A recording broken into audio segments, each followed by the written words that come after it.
Okay. Okay, good. So I was planning to immediately start with this non-abelian case, but you should not underestimate the abelian case either. So so let me just say one more example.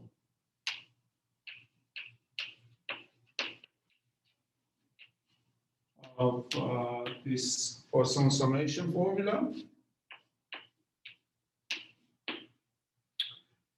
So this is an example that you can actually check yourself by bare hand. Nothing is needed. So let G be a finite abelian group.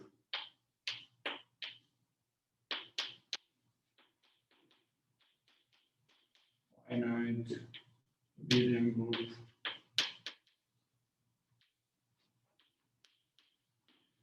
H, a subgroup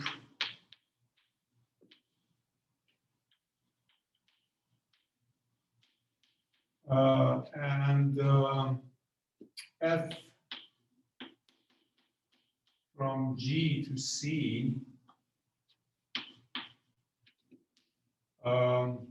any function that you want. Then the Poisson summation formula in this case is the following.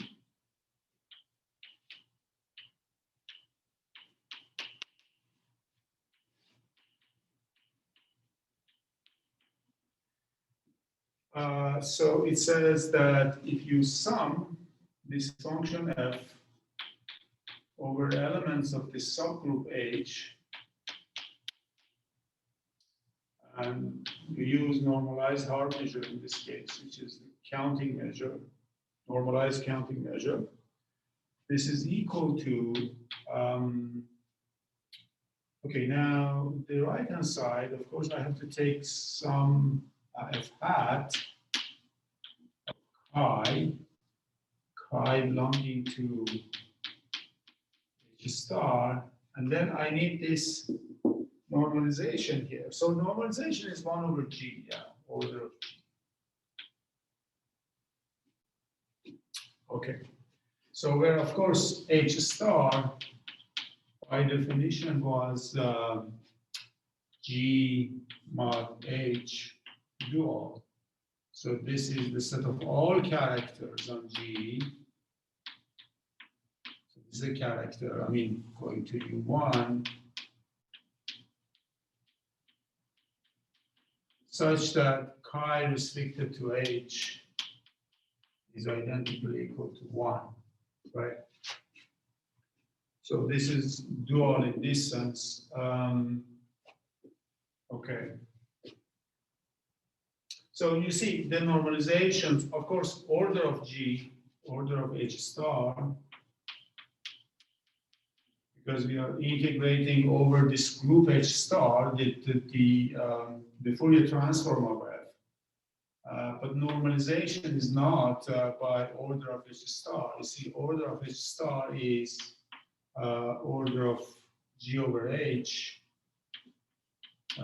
hat, which is order of G. I mean, for finite groups, finite abelian groups, the dual is actually isomorphic, not naturally with the group itself. So its order is the same as order of G mod H, which is order of G divided by order of H. So this is not quite the order of this group. It's so you have to change the normalizations. And this was all taken care of in the general statement, you remember, right?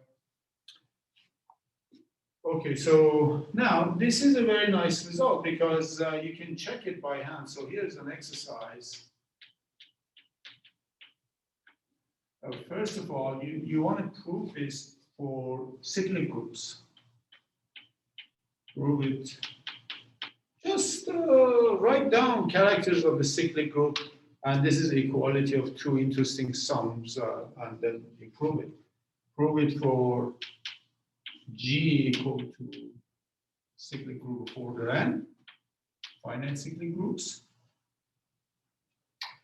And then any finite abelian group is a product of the cyclic groups, right? So then decompose any G, I mean finite abelian, as a product of cyclic groups, and then prove it in this case, in general case, and then prove the result.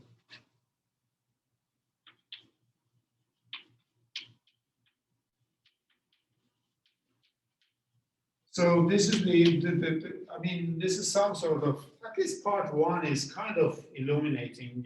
You see what's going on, but this part two is it's not very elegant anyhow, and you don't see why this is really true. You just get equality of two sums for some reason, but the proof that we gave last lecture, it's that you see what's going on. This is trace of an operator. This is also trace of the same operator, in this case on a finite dimensional Hilbert space, and you compute trace in two ways. In this case, actually there's a matrix, so we are summing diagonal elements of the matrix and we are summing eigenvalues of that matrix. And equality of these two things is this result. So this is quite nice. Anyhow, the reason, so this is nice. I mean, but the reason I'm saying it is not just for it. It has very nice applications to a lot of things, actually. So you should check Tara's book, Audrey Tara's. She has a beautiful book on finite abelian groups for the analysis. She gives a lot of applications of this to coding theory,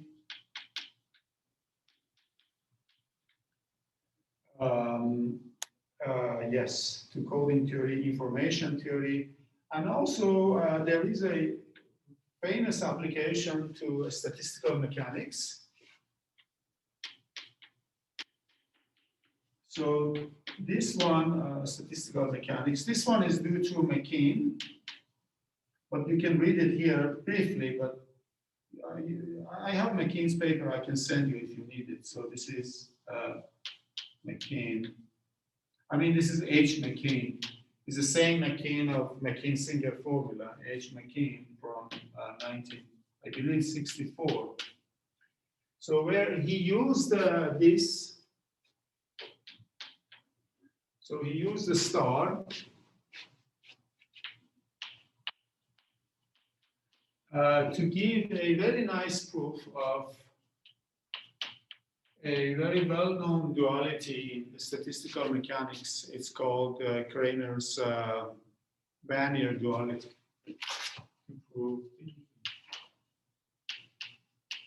Kramers-Wannier duality. So, I mean, specifically, this is for Ising model.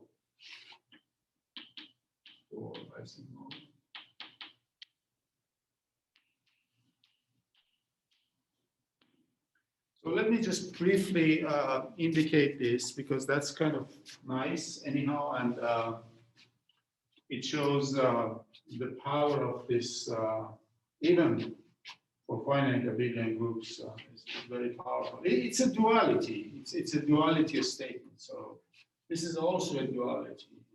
Okay. So what's the setting in that case? For this, so let me recall briefly the Ising model for you.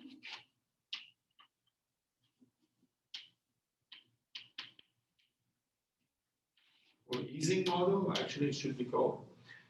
So what is it?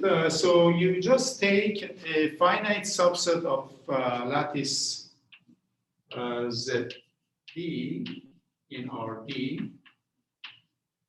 So this is a finite subset.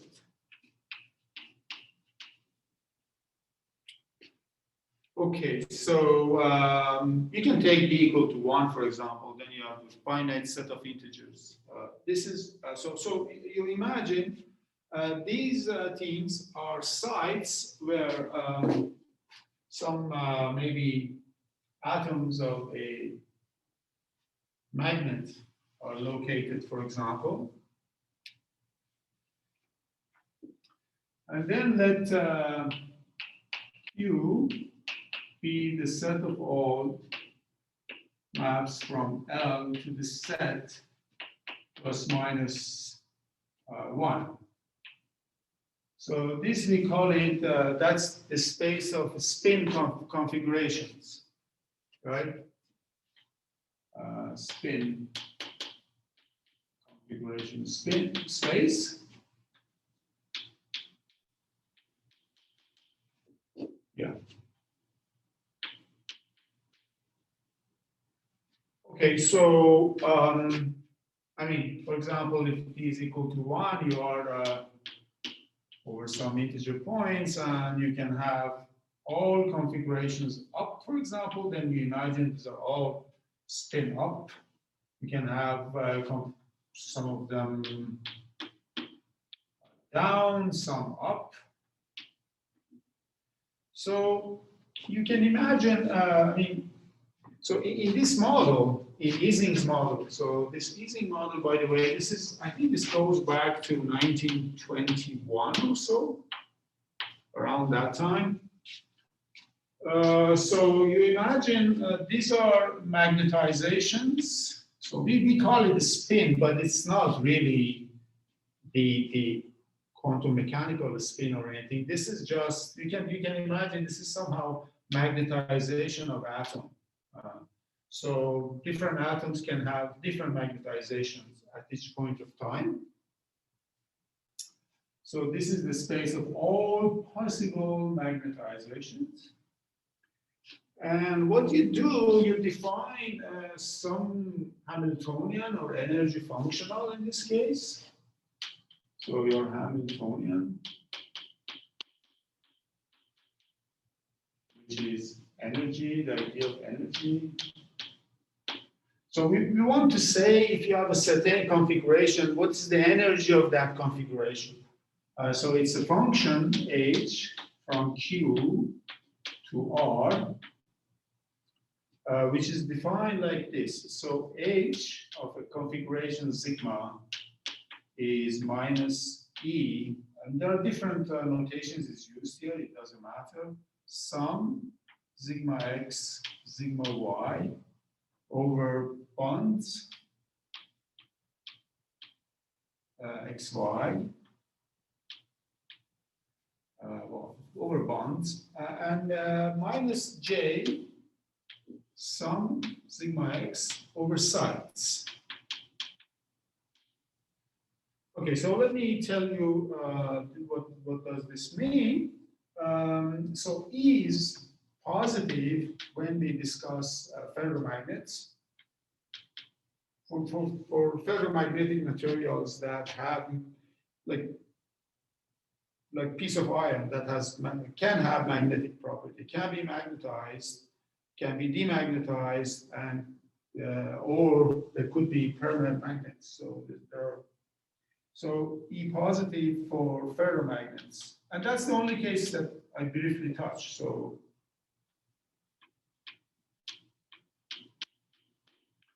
okay, so this J is a kind of external magnetic field.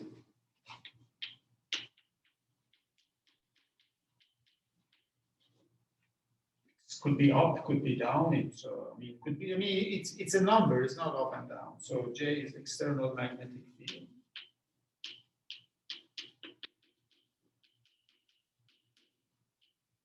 Okay.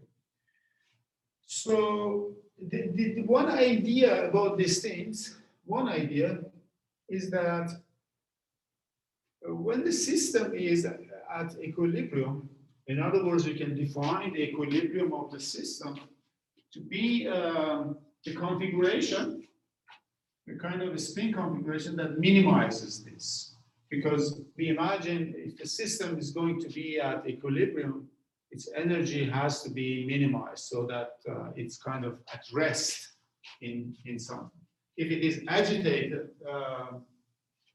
it's not at rest, so it's not at equilibrium. So that's equilibrium states or configurations are things that want to minimize this. And you notice that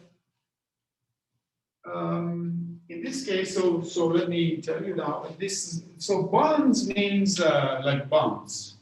So these are, that's what we call, like in graph theory, we call these things what? Edges. You can call these edges. So for each edge, you get a contribution, which is sigma x, sigma y. So there is this here x, there is this y. So you multiply the magnetization at this side by magnetization at that side, right? Okay, and then this is like total magnetization. So just summing all these at sides, at different sides. I mean, this is like a L with what, 6 points, for example. Or you can have more. Okay. So that's the idea. Now, the idea of taking E positive and negative here is the following. To minimize this H, you want to have as many as sigma x, sigma y's actually to be on the same directions, either both +1 or both -1. Because if that's the case, this term is positive, this term is positive, this term is negative, so brings it down. So it means that the equilibrium points of this correspond to cases where we have many these sigmas in the same direction. So you have magnetization. Now, either positive magnetization or negative magnetization, it doesn't matter, but you have magnetization. Because if they're all positive, they're all negative, there's some sort of Z2 symmetry in this case. It doesn't matter, we don't discuss it right now, but this is just one idea. And the reason E is positive and we pick negative sign over there. This J for us, sort of not very important, but eventually in detailed analysis, this J is also very important. This factor actually becomes very important. But now, what we want to do. So the magnetic material have the property that if you raise the temperature for ferromagnets, they lose their magnetization. And if you bring the temperature down, they become magnetic. And so the question was how to understand this strange behavior, this sort of phase transition in ferromagnets using a simple model like this. So then the idea was understand phase transition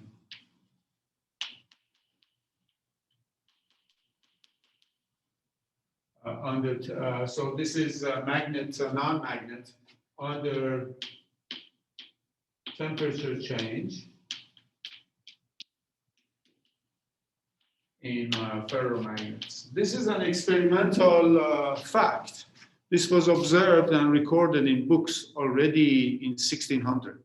And maybe even before that, people knew that. If you take these lodestones, which were like magnets, if you heat them, they lose their magnetization.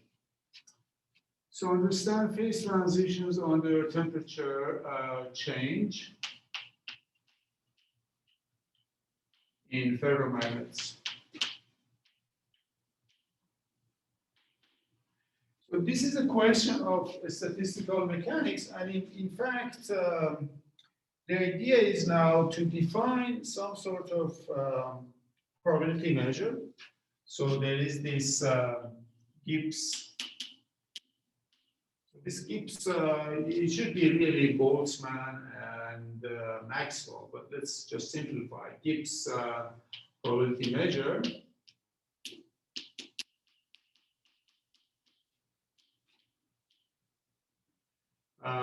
So for a system,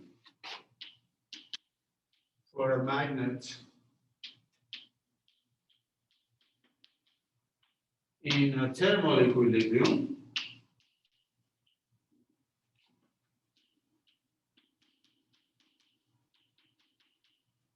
with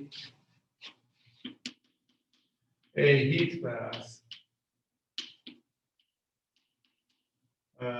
of inverse temperature beta.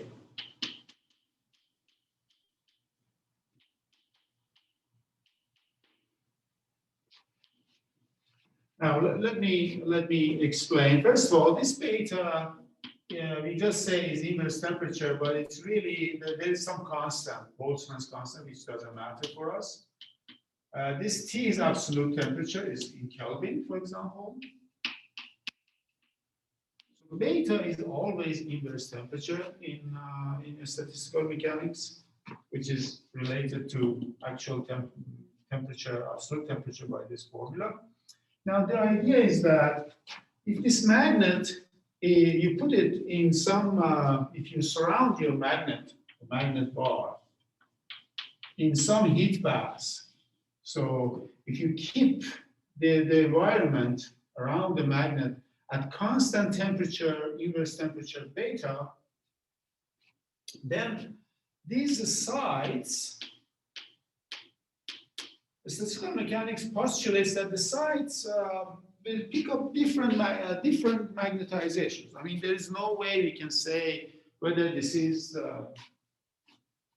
in one given configuration. You give up certainty and you adopt a random point of view. And the random point of view is that they can be up and down, but there is a probability distribution. And this probability distribution is given by this Gibbs probability measure, which is the following. So we just say P of some sigma is equal to 1 over Z e to the minus beta h sigma. So this is the Gibbs state or Gibbs probability measure. Well, what is Z? Z is, for now, just the following number is some exponential of minus beta h of sigma, where sigma belongs to Q. So what you do, you have the set of all configurations, the spin configuration, which is a finite set. You take this sum, you just sum it like that. And of course, now you can see that this is a probability measure on Q, right? Because if you sum everything by normalization, you're going to get. So this Z has a name. It's called the partition function.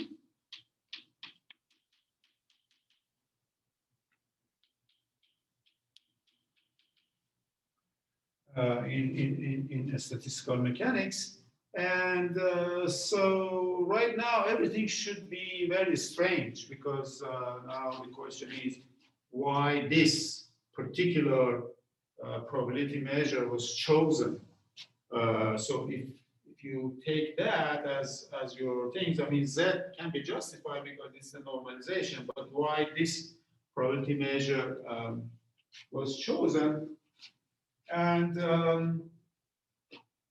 so the point here is that you can actually justify this by using some sort of maximum entropy principle. So let me just write it down and then you know at least where this comes from and you can try even to prove it yourself. So there is a very general principle in I would say physics, statistical mechanics, and maybe probability theory, which is called the maximum entropy principle, which absolutely makes sense. I mean, without getting into too much philosophical discussions, this really makes sense if you believe in entropy as measure of uncertainty. So let me tell you. So this is the maximum entropy principle. So I'm just justifying that for spending a few minutes. I'm not going too deep into this. maximum entropy principle. It says the following. So imagine you have a situation and you want to choose one probability measure among a set of probability measures. So the right, whatever it means, probability measure among many possible choices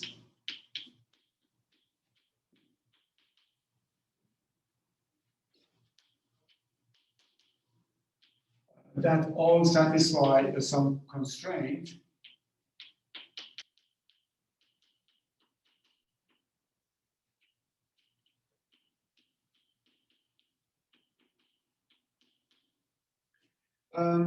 So it's the one, right, is the one with maximum entropy.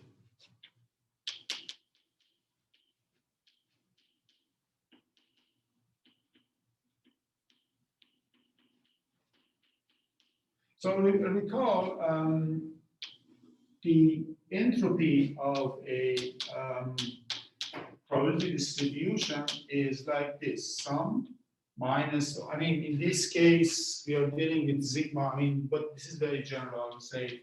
In the discrete case, this is log P of sigma over sigma, right?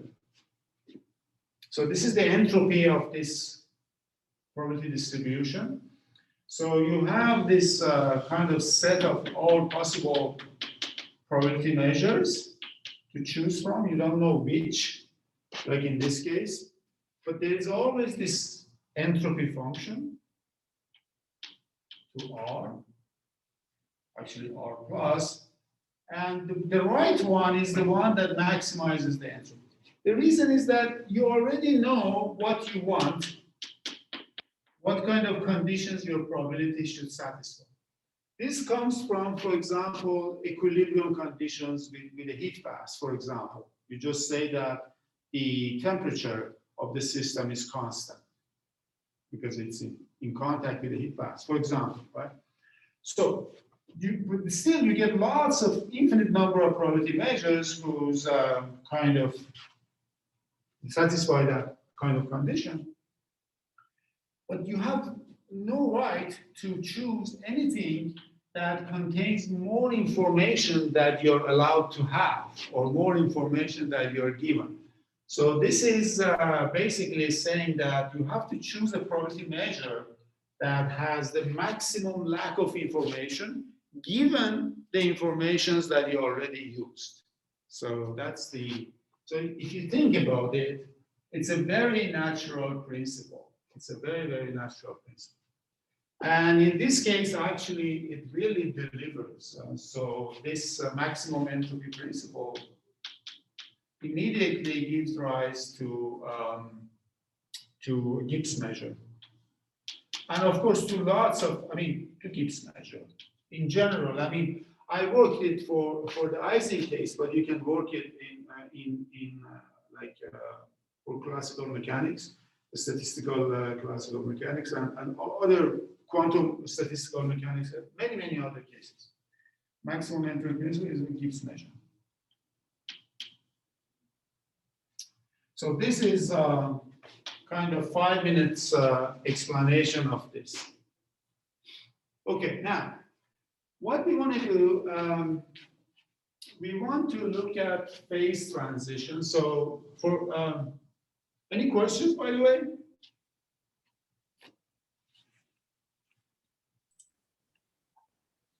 Well, isn't it kind of plausible that maybe something happens in the environment that kind of shocks your system or something, and then it becomes non-entropy maximizing? Yeah, then in other words, in that case, exactly, you have some external interference. So your system, we say, is not closed. Yes, you can, for example, inject energy to the system. Then the system, that's not closed. And so so we are talking about so-called closed systems.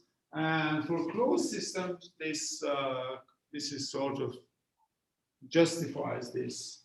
If, of course, you believe in the fact that entropy is the measure of uncertainty or measure of lack of information. So that's basically, you should not assume that you know more about your system more than what you already postulated, because what we postulate is that my probability measures are going to come from this set of a set that satisfies those constraints.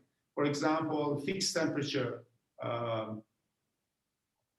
beta, or you can say fixed energy E. I mean, that's another sort of configuration. So this is called the canonical ensemble. The other one, when you fix the energy, is called microcanonical ensemble. That's different. And the relation between two is interesting, of course. But in this case, that's the one. Yeah. Is this maximum entropy principle compatible with quantum mechanics, in particular the Heisenberg uncertainty principle? Yeah, with quantum statistical mechanics, yes. You can actually use it to derive the analog of Gibbs measure in quantum statistical mechanics. In that case, it's called Gibbs state, and it's a similar formula, except you use trace and you have to use density matrices. But indeed, it delivers in that case too. Yeah, it statistically does not violate other laws of quantum mechanics. So in that case, it's actually due to von Neumann. Von Neumann introduced this in 1930s, early 1930s. In his book on mathematical principles of quantum mechanics. Any other questions? Okay, so now what? So we want to understand phase transition. Now, one idea is that phase transition never happens in for finite number of sides. You should always let number of lattice points go to infinity. In other words, you have to take some sort of thermodynamic limit. If you take the thermodynamic limit, you have a chance of seeing phase transition. So now let me just say, so let f beta equal to limit of where this number of elements in the lattice go to infinity, 1 over number of elements of L log of Z beta. You see, yes. Okay. So this is called free energy in thermodynamic limit.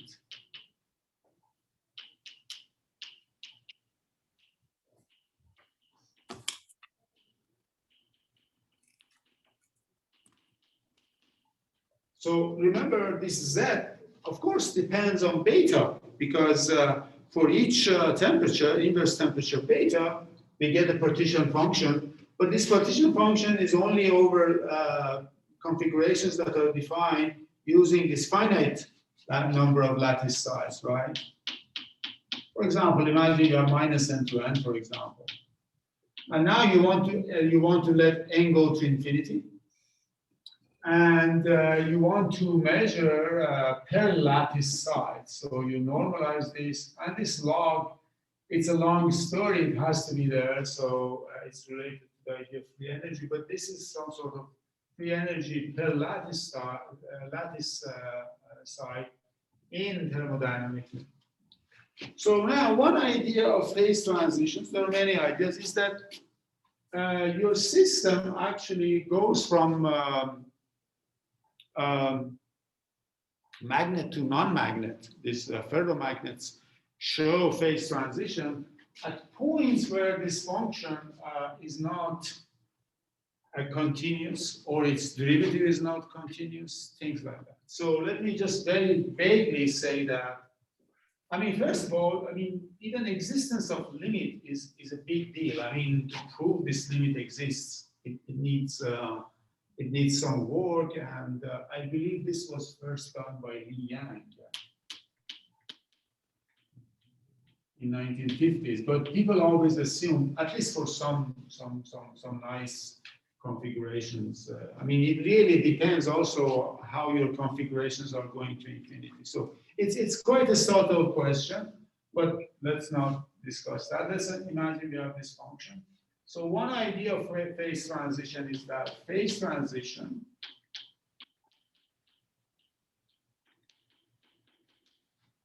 happens at points of singularities. Now, I'm not defining even what I mean by singularity, so but I would say a little more. At points of singularity of this function f of beta. So we have this beta axis, inverse temperature.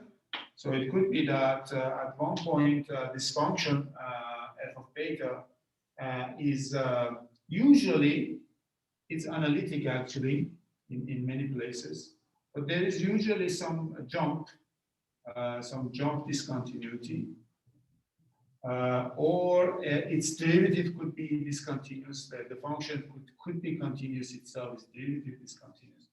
And things, different things, and depending what happens, you have different sort of phase transitions. So it's a very elaborate theory. Let's not get into that. But what you want to see that for example, one-dimensional models, this does not happen. So this is a theorem. Actually, it was proved by Ising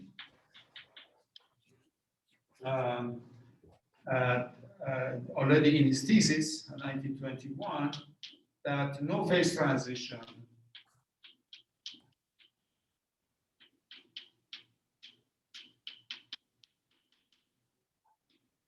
in 1D, one dimension,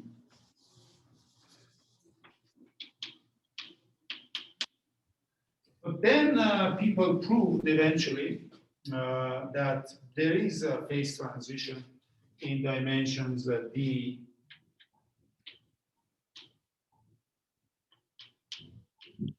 Phase transition exists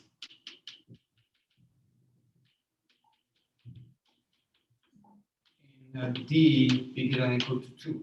In these dimensions, there's always a phase transition. Ising found actually the expression for f of beta. That's not so bad. I mean, you can find the expression for f of beta. That's rather easy. I mean, it's not totally easy, by the way, but it's okay. You can find it. But in dimension 2, it's extremely complicated. And this was done by Untitled, but in dimension 3 there is not even a formula. So if you can find a formula in dimension 3, you will be, I'm sure, famous because it's very it's supposed to be a very difficult problem. The case that Untitled explicitly solved was for j equal to 0, by the way. Even dimension 2 and non-zero j, this is not known. The form of this as a function. Although people are able to prove that phase transition. Okay. So what is this now? Okay, so this is taking too long. Sorry. So what I meant to say is this Kramers-Wannier duality now is taking the following form. Okay, so let me. It.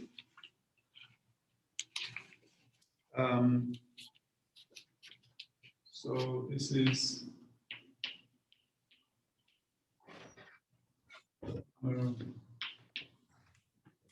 it's Kramer, right? So Kramers-Wannier duality. It's the following. So let us define the kind of modified partition function z beta for curly z to be lim of L, again, number of, the kind of lattice goes to infinity, you take this finite thing and you do this sort of, yeah. So if you take log of this guy, you're going to get that term, right? So we are not looking at free energy, we are looking at exponential of free energy in some sense, right? So we are taking that thing. And this function, this limit exists. Then the duality says that z of c is equal to 1 over z sine hyperbolic, which is sinh c star, times z at c star. Well, let me explain. First of all, this C is closely related to inverse temperature. C is equal to E beta. It's a normalization. Yes. E is was the parameter, was the coupling constant that entered into Hamiltonian. I erased it here. So this is a constant, coupling constant. Beta is inverse temperature, and this is the number C. Now C star is obtained from C. But from the following, we're solving this equation. Sinh of sine hyperbolic of 2c times sine hyperbolic of 2c star is equal to 1. So you, for any c, you solve this equation, you get c star. And this is the duality. So what does it mean? It means that this sort of version of partition functions at temperature C, for example, low temperature C and high temperature C star are related by this equation. So so this gives us a relation between partition functions at low temperature strangely related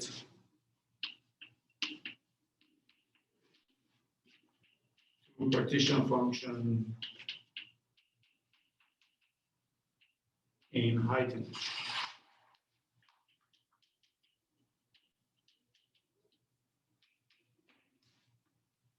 I mean, if you write down this equation, you notice that if C is high, just you have to graph this function sine hyperbolic, right? It's like this. Sorry, goes like that. If you graph sine hyperbolic, so if C is large, then 1 over sine hyperbolic is very small, then C star is small. So it puts in some strange correspondence between large and small, or the other way around, of temperature or inverse temperature, which is the same thing. Now, have you seen something similar before in this course?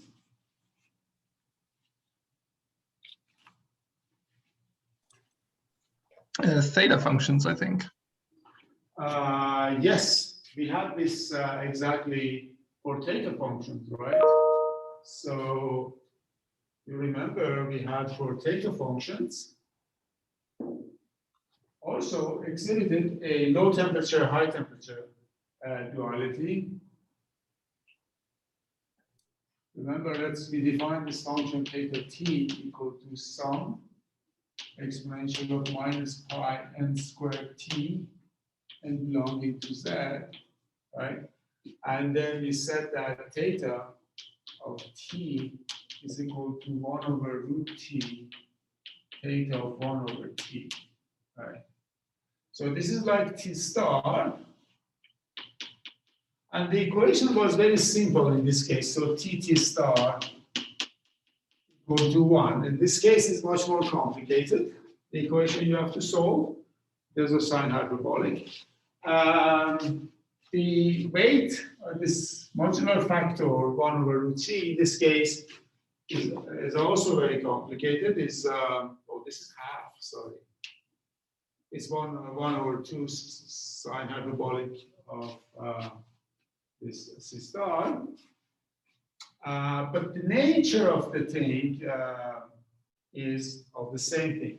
Although, I mean, in this case, our initial kind of interpretation was that this is for short-term and long-term behavior, right?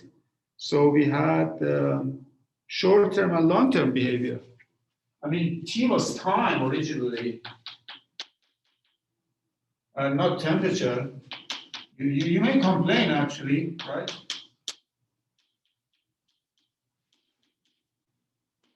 But that's okay, because you can also write this as partition function of a statistical system, which has kind of energy levels n squared, right? En equal to n squared and n equal to 0 with multiplicity 1 at 0 and multiplicity 2 at for positive ends. Then the partition function is exactly this one, and this T becomes time, becomes a temperature. So you can say, in spectral geometry, we had it in terms of short-time behavior, long-term behavior of this trace of the heat operator. In that case, it was a heat operator. Here, it's not heat operator, but it's a partition function of a system which is in thermal equilibrium with its surrounding, but with energy levels n squared, and this T would be inverse temperature or temperature. In this case, it doesn't. So this is very much like that. Okay, so now, what about the proof? How did he prove it in this case? You remember?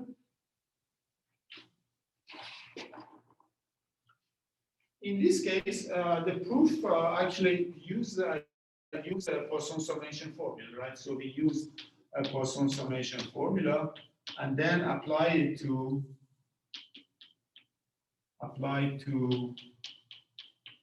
a very particular function f of x equal to essentially e to the minus some x squared, tx squared or something like that, and an appropriate lattice and a good lattice. Depending on this, for each t we have to choose a different lattice, but that's fine, a good lattice in R actually. And then it delivered right away this formula. Here, what McKean did was similar. He used Poisson summation formula, but for groups, actually. So this was a kind of more sophisticated version. So McKean case was, I'm not sure if maybe it has an A in this case. I never remember. Sorry. McKean, so H. McKean, again 1964. So he took two groups. I mean, one group originally G. So you have your lattice, for example, one finite lattice, like this.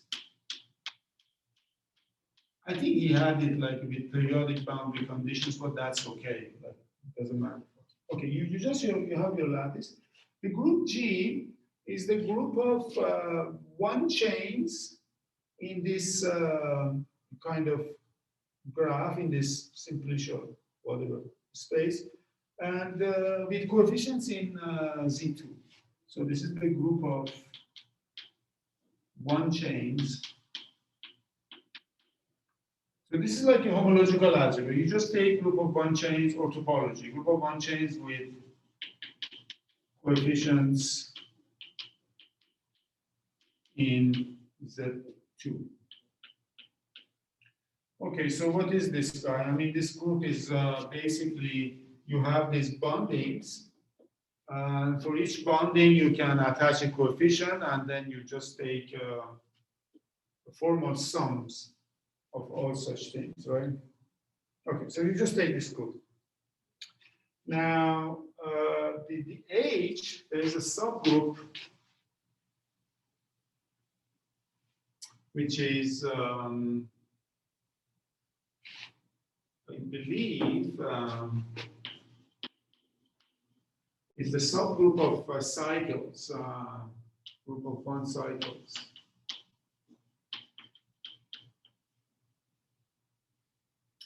And then you need to identify G over H. Just identify what is the meaning of G over H in terms of dual lattice. And then you have to choose the right function. I believe this right function is related to partition function, but I don't really remember. And you have to use some formula due to van der Waals, which kind of gives a different gives an alternative representation of the partition function. And after that, it just the duality came out. So as a result of this Poisson summation formula duality. So the paper is really 2 pages. I mean, it's a very nice paper. I highly recommend you read it. So I don't go into that because I'm already over time. So I'm not sure I remember the details. So I just wanted to, this took almost 3 times as I planned. So sorry about that. So any questions or comments? If you need the paper, I can send it to you, but I mean, the paper is very well known. I think it's in Journal of Physics or something. Any questions? So it seems that well, first of all, I found this very interesting. So don't apologize. All right. Say it again. So first of all, I found this very interesting. Second of all, it seems that the crux here is to understand what the Fourier transform on the space of cycles or the space of chains looks like, right? Seems pretty abstract. Mm-hmm. Yeah, he identifies this. I believe this is related to not cycles, the opposite of cycles, just chains that bound something. So boundaries, basically.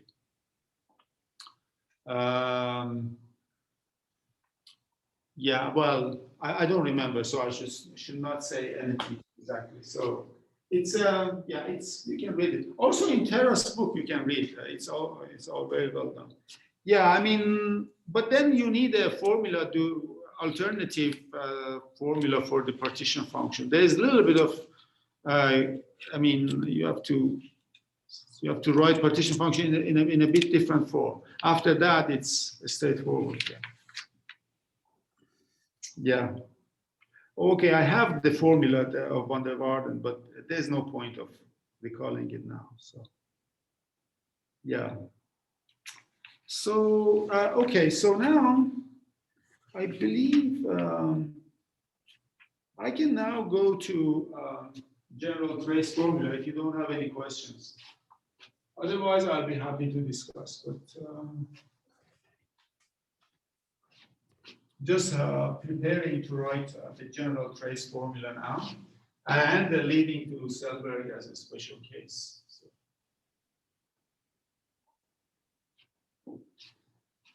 So this is a general now, I would say non-abelian. Is non-abelian one word or 2 words? I write it one word. Non-abelian pre-trace formula.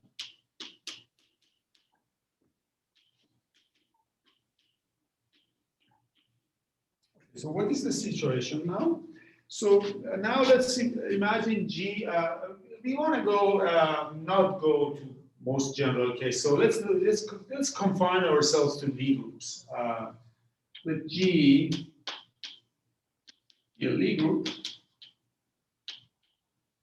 So this Lie group, first of all, need not be compact, and you can assume it's connected, but certainly we are not assuming it's abelian. So in general, unlike the previous case, non-abelian and non-compact.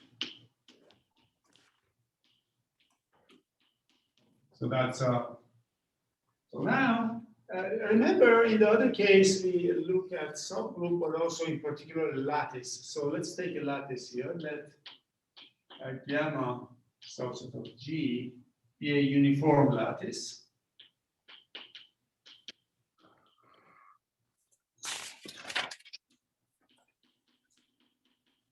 So what does uniform means? Uniform, I think, means co-compact. So this means that G over gamma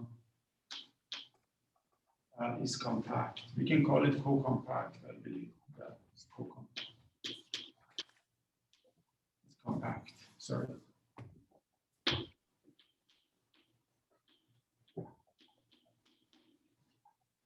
So let's give some examples. So example that it's very important. So actually, it's so let me give you a non-example.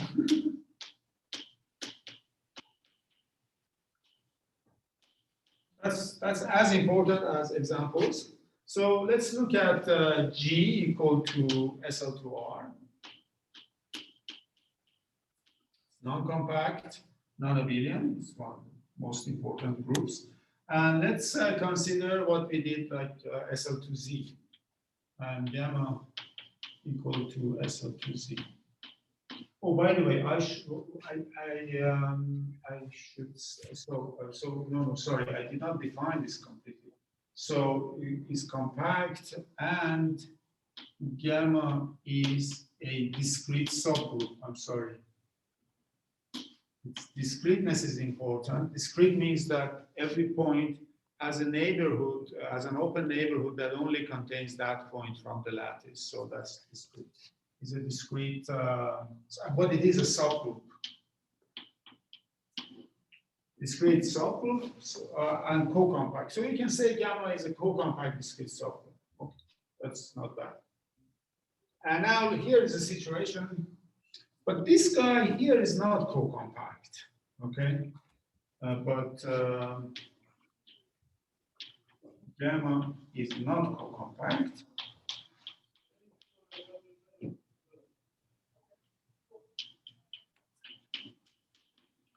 So why it is not co-compact? The reason is the following. You see, we have this action of SL2Z, SL2R.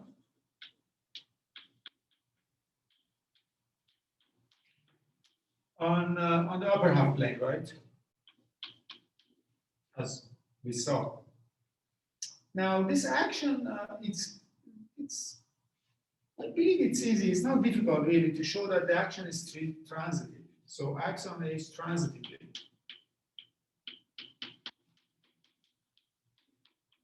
So in other words, if you have any 2 points, there exists an element of SL2R that carries X to Y by an element here. So this, you can do it by hand. So then it means what? Then it means that if you take H and if you divide H by isotropy group of 1 point, isotropy group. Now, this point I just choose I, for example, because that's a kind of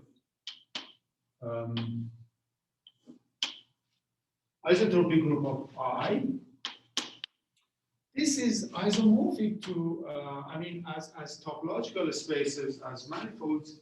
This is isomorphic to actually to, I mean, oh no, H, SL2R, I'm sorry, this is bad, sorry. SL2R divided by this is isomorphic to H. So this is going to be, but this H is non-compact, right? So this is non-compact.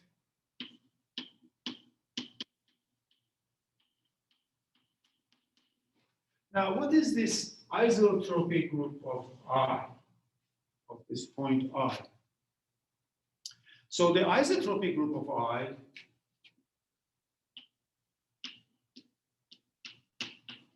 call it K, inside SL2R,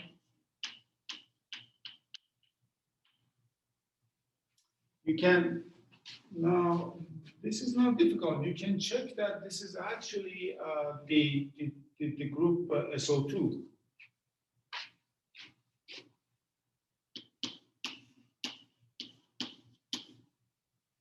It's the group of just rotations.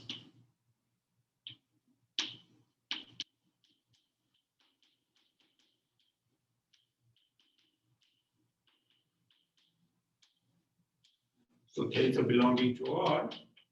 So there is this group, subgroup of SL2R. It's determined as one. It's a subgroup of SL2R. And if you divide SL2R by this subgroup, you're going to get this non-compact space H. Okay? Now, if you look at SL2Z action, we found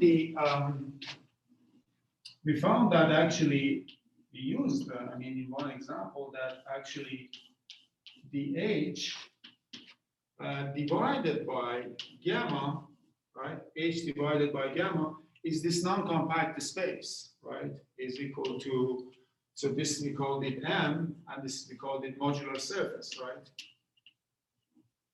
This is the fundamental domain of this action of SL2Z, gamma equal to SL2Z. Modular surface, which is non-compact, right? So what did we want to prove? We want to see that this thing is not compact, but now we are now actually seeing that even a bigger quotient is not compact. So we are taking SL2R,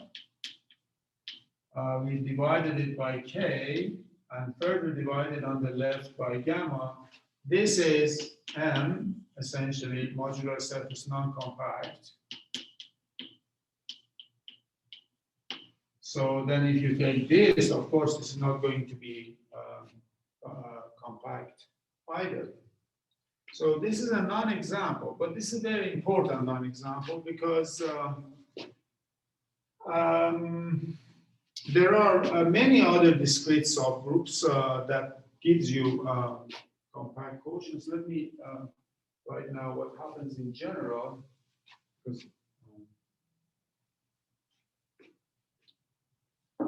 in general,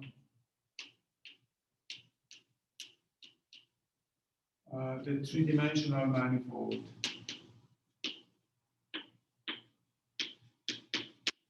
would,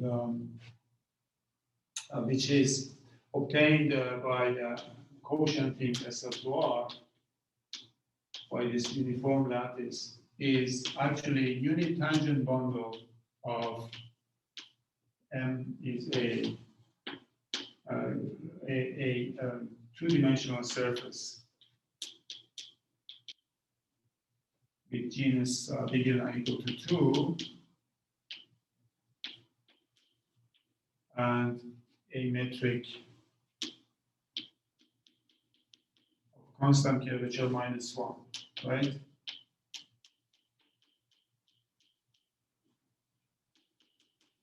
I mean, this I mentioned before, this follows, not this, but the other direction follows from uniformization theorem. Uniformization theorem said that you need really uniformization theorem. There's no way around it. It said that if you have a such a surface, basically, any surface like that can be endowed with a metric of constant curvature -1, and the fundamental group gives you a kind of identification of the surface with quotient of upper half plane by, so this surface is equal to, in other words, I'm saying by H divided by the divided by gamma. So this is for a co-compact uniform lattice gamma. But here you're dealing SL2R by this. But this is equal to actually SL2R by this maximal compact. And the effect of maximal compact with this sort of rotations around this point gives you the unit tangent boundary around this point. So basically, yeah, so this is the unit tangent boundary. So this is very important.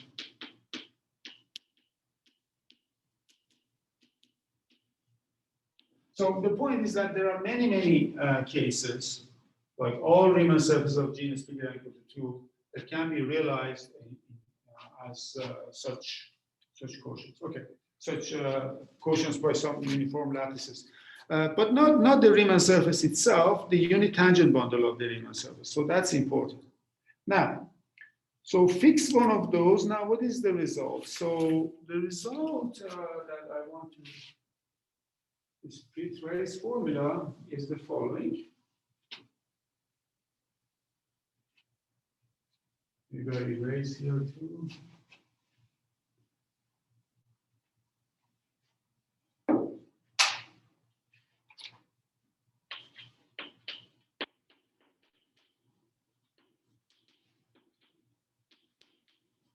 So now let G hat.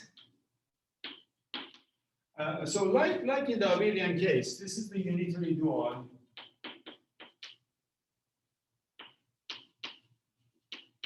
Of G. So what is this? Unitary dual means the set of all unitary, irreducible unitary representations of G.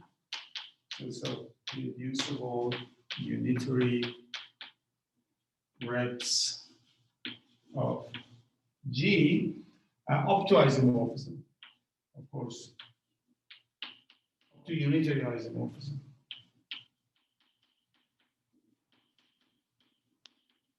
So this is the set of all basically pi from G to unitary group of some Hilbert space, such that this pi is a unitary rep.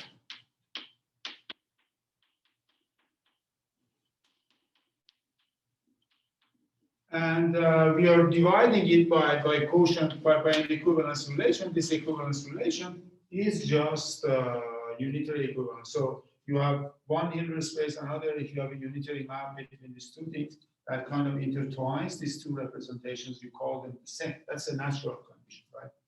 So this is G hat. Now, in the abelian case, of course, this is just a space of characters. So example, for G abelian, I mean, still locally compact abelian. This is just a space of characters as before, because all E-reps of abelian groups are one-dimensional, and these are unitary, means it goes into U1. So that's clear. Abelian G hat is equal to a space of characters as we have. And of course, this already appeared in one side of the trace formula, you remember, space of characters. Okay, so that's this. Then I can just say that, okay, now for any f belonging to C infinity C of G, so these are smooth functions with compact support on this Lie group G. We have the equality of two things. First of all, there is this sum. Volume of G gamma, G over G gamma, I believe. Yes, G gamma over gamma gamma. G gamma over gamma gamma. I, the orbital integral of gamma and F. So this summation is over this set of conjugate classes of gamma. That's equal to some, yeah, I would say m pi, yes, m pi, trace of pi of f.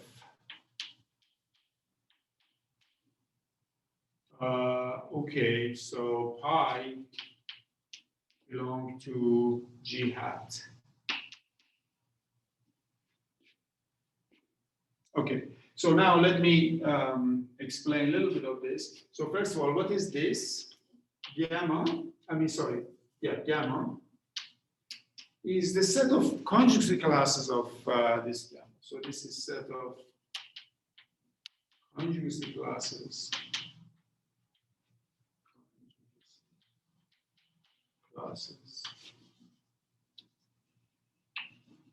Yeah, so you can decompose gamma into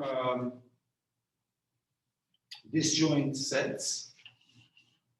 They can have different sizes. There is one corresponding to identity element, which is in gamma, and then there are some different conjugacy classes of different sizes.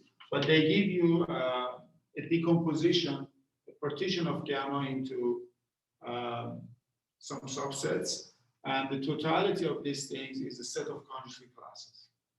So this notation gamma is not, you can take, is a notation for a conjugacy class, but for from each conjugacy class, you can also think you have picked one element, and which element you pick, it doesn't matter.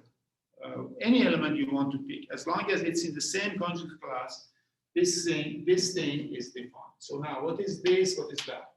So gamma. Sorry, could I clarify something? Yes. You mean conjugacy under the group operation of G, right?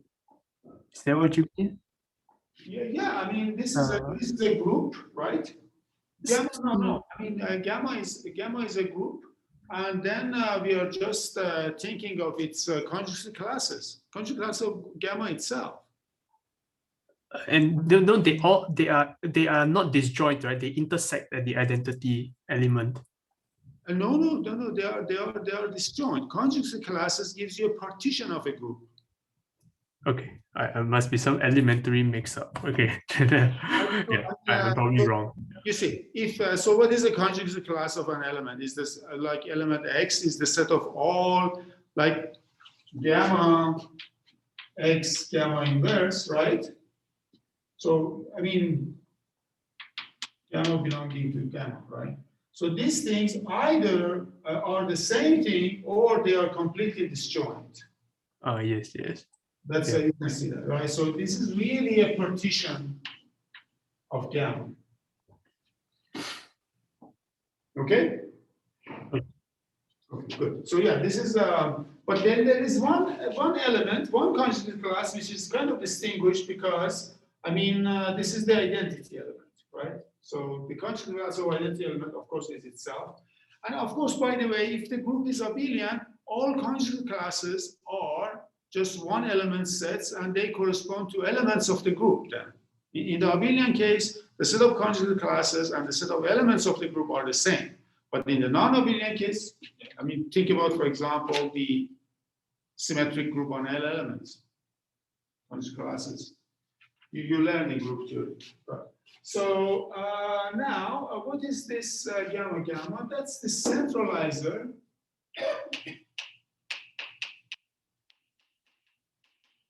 of gamma in gamma. So that's the set of all gamma prime belonging to gamma such that gamma prime gamma is equal to gamma prime.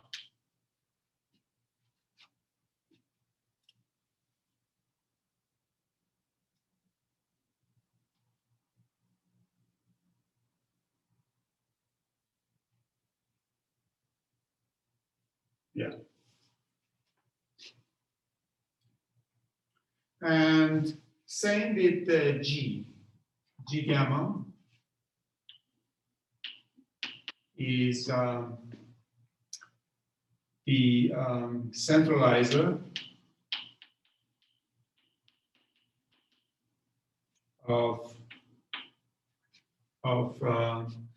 gamma in G now. Again, so you just have to replace this by capital G, the centralized. So this is a bigger set. And this is the space of, this is inside that. So this is space of cosets of this gamma in G gamma. There is a natural measure that's inherited from the Haar measure, fixing one Haar measure on G. So that's not a problem. So I will get to that, of course. But then this is I gamma it's called orbital integral, I gamma F. This is called the, okay, so orbital integral.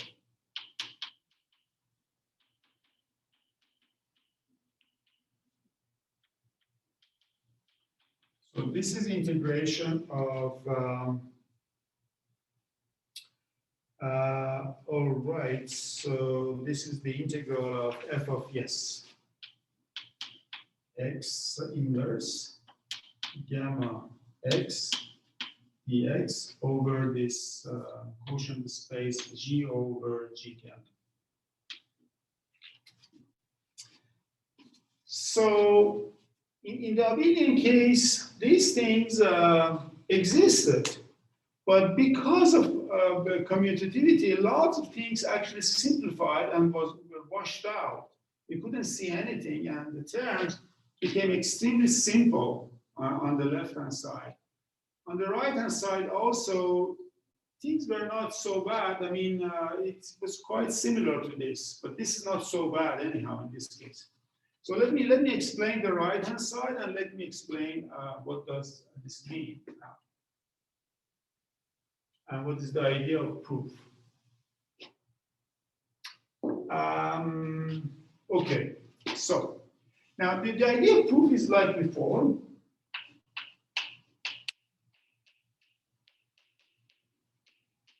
Similar as, I mean, starts in a similar way as in the abelian case.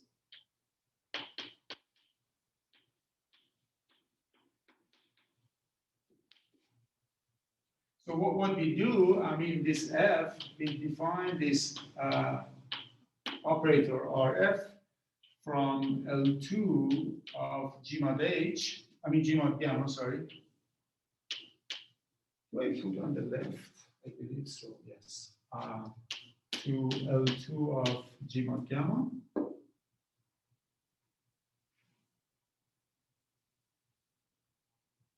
L2 of gamma. What is this operator? This is exactly as we defined before. In this case also, phi of x is equal to integral f of g, phi of xg dg over g. Using the Haar measure property of this dg, you can just say this is f of x inverse g phi of g. We just multiply by x inverse because it's dg over g. By the way, one of the things is that gamma uniform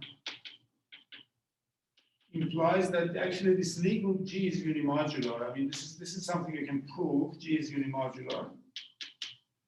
And unimodular means that if you fix a left Haar measure, it's automatically right Haar measure, because this is not automatic in general for non-compact, non-abelian Lie groups. This is not automatic, right? But in the case of uniform lattices, if there is a uniform lattice, then Haar measure on that guy it's necessarily, so that's interesting. Is necessarily uniform, necessarily unimodular, is that left and right Haar measures are the same. So anyhow, but here I'm just using left invariance property to prove this. So this is the operator. Now, what you show is that this operator actually, as before, is an integral operator. So let me write it.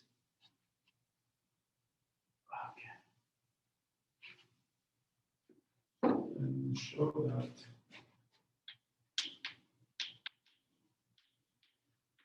F is an integral operator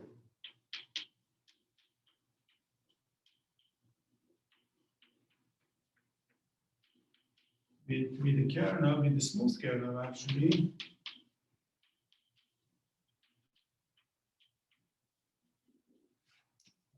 K, F, X, and Y equal to sum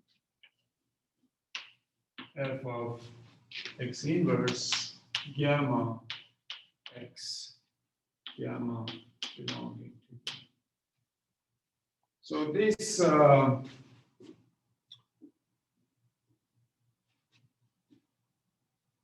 is obtained by the fact that, so i.e., so let me write it, i.e. Rf phi of x is equal to integral. Now we are integrating over this compact space, G over gamma, this kernel, some x inverse gamma x, gamma belonging dx. I just write dx, but that's what. I mean, this x really is here, is in G over gamma, right? So it's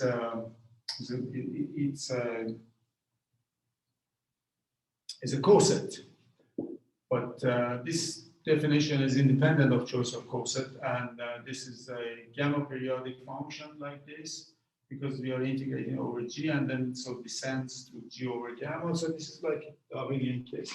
And so this you can prove exactly as in the abelian case. That's not the problem. Okay, now this pre-trace formula comes from computing this in two ways. So one should be dy, or Sorry? I mean there should be. Yeah, that's right. It should be y. Yeah, thank you. Yeah, I mean this should be. But this is sorry. Yeah. Yeah. K of x and y, exactly. So K of x and y dy. Here is y. Okay. Right. Are you okay now? Yeah, that's.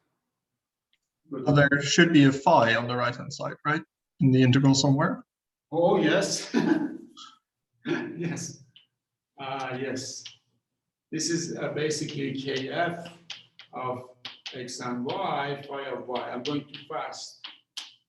dy, yes. Is that okay now? Yeah. Okay. So now pre-trace formula comes from computing this in two ways as before. One is is of course you compute trace of RF. So trace of RF is going to be the integral Kf xx dx over G over gamma, right?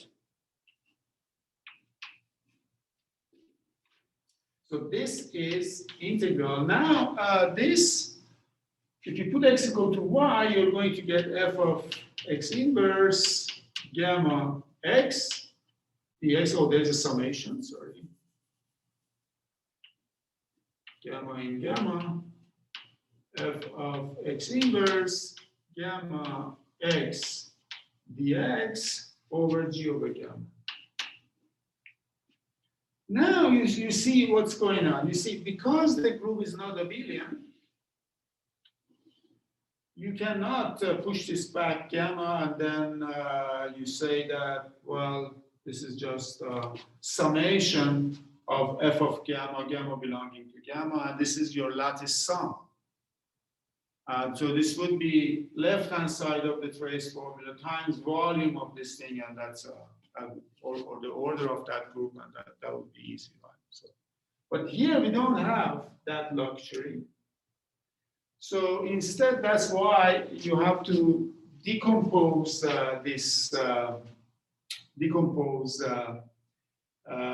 gamma into disjoint union of conjugate classes and argue rather carefully, it's not so bad. So this analysis gives you the left-hand side of the trace formula. So I will explain this more, but I mean, let me just give you, this gives you the left-hand side of trace formula. Okay, now what about the right-hand side? Right-hand side, we have this representation theory, where that comes from. Well, you see, the right-hand side, you need some result from representation theory, which is the following, right-hand side. You see, we have this representation of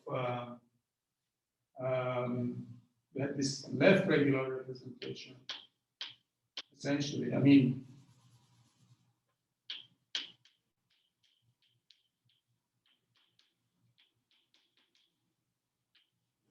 of G on L2 of this is the compact space, this is L2, right? So, I mean, unitary actually. So this was some representation of rho, where rho of G is just, I mean, it just rotates things, right, in this case. So this is, and then we extended this from G to C infinity functions on G, right, by linearizing it. So linearize rho, unitary representation rho of G on this, then linearize this. Then you get this map that we have, RF. I mean, R basically from C of G to bounded operators from L2 of G over gamma to itself, right? Oh, this is the notation. This is your Hilbert space. Now, there are some general results that tells you that this Hilbert space now can be decomposed. So any such representation. So now these are some general results. By general results, which are not necessarily easy, because these are infinite dimensional representations and it's kind of delicate, but let me just, for general results of, I believe these are Gelfand and Neymark. This H can be decomposed. Can be decomposed as a direct sum of subspaces H pi belonging to unitary dual. I mean, this representation, left regular representation, and this by no means is irreducible. I mean, just take even a finite group, look at left regular representation of finite group on itself. All irreps are there. I mean, you can decompose left regular into direct sums of all irreps. There is something similar to that here. You can decompose to this disjoint, I mean, orthogonal subspaces H pi. Well, some of these H pi's might be zero because you're not saying all irreps of this G hat, all irreps in G hat appears in this representation. You're not claiming that yet, but you can certainly write that. And on this, these guys are finite dimensional. That's very important. So, and these are finite dimensional.